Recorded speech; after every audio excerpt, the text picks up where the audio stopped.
So, ayun na mga palangga, ayun ang ringtone ng iyong messenger pag tinatawagan ka. Ngayon may nagtanong, Dadwes, pwede po ba palitan yun? Yung ringtone? Kasi nakasura eh. Pwede ba yung palitan? Yes, pwede po. Kung paano palitan yun, eto, panoorin mo. Hey guys, nandito tayo sa ating cellphone. Siyempre, no? Pupunta tayo sa messenger. Ayan, click natin yan.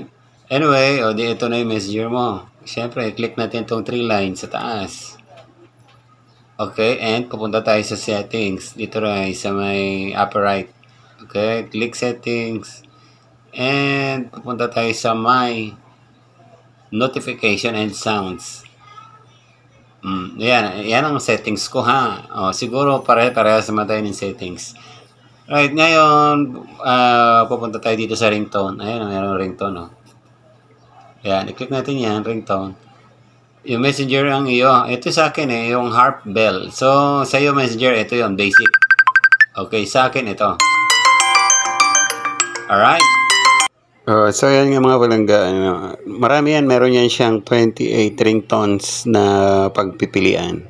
Okay? So, mamili ka lang dyan kung ano yung bet na bet mo at yung deserve mo na ipalit doon sa luma mong ringtone. Alright, so yun lang. Thank you so much for watching. God bless us all. Bye-bye.